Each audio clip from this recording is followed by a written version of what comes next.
Hello there, we are the Welney Youth Club. Here we are on one of our research trips at the British Museum in London. Our purpose is to try and find evidence of Roman occupation in our region. This is what we have discovered.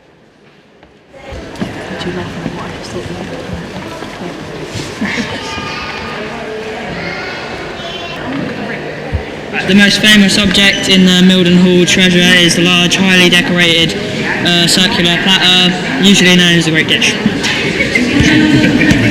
The Snettersham Jeweller's Hoard in 2nd century AD. It's pot, which must be that at the back. The container for the hoard is grey ware vessel of local manufacture. Though it looks small, its spherical shape gives it a surprisingly large capacity of slightly over 1.5 litres.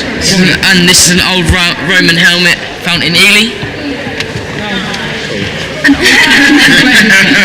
The man with the missing hand is called, it's Vulcan, it's from Denver, in Norfolk. The clothing of this figure indicates that he is representing the god called Vulcan, and the attributes missing from his hands would have been the blacksmith's hammer and tongs. Vulcan was a major deity and one of the 12 Olympian gods. Vulcan was described as being the Roman god of fire and the blacksmith of the gods.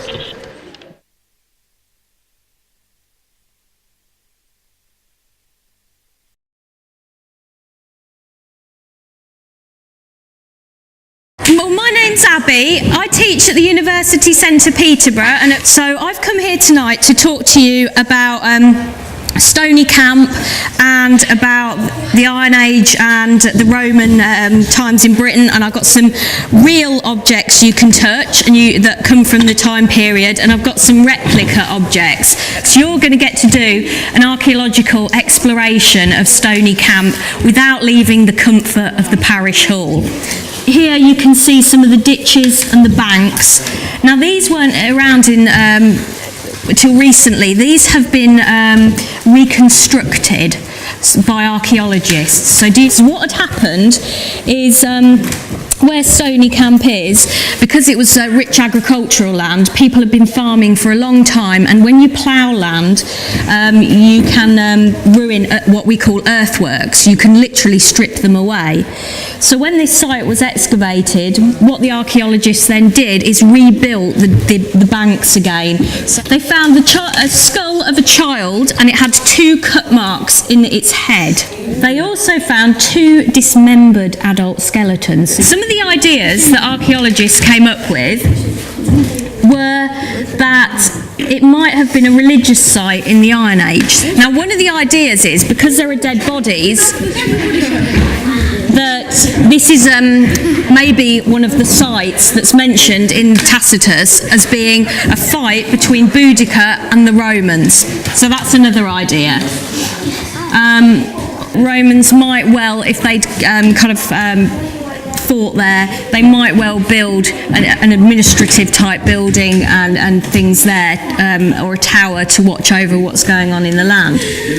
Now, Stony Camp is apparently the lowest hill fort in Britain, because obviously here it's very flat, and it just sits on a gravelly mound. So these are the reconstructed banks, yeah.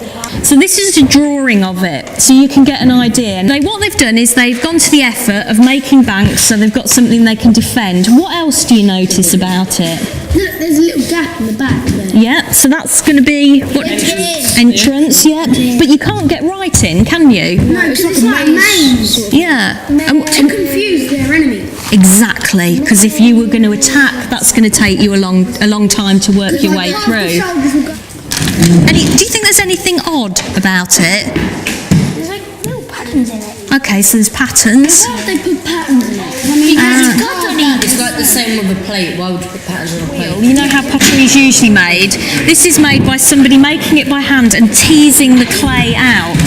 So that you could do that in your group, and you could incise it to make patterns. This is called Samian ware. And you find this all over the Roman Empire. They're really old geese with those like.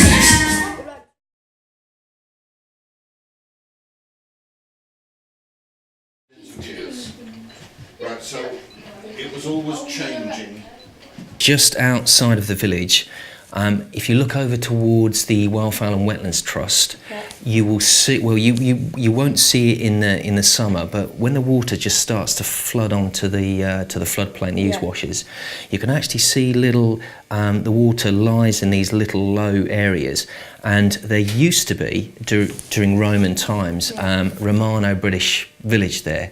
So it probably was the first village of Welney before it moved here to its current site.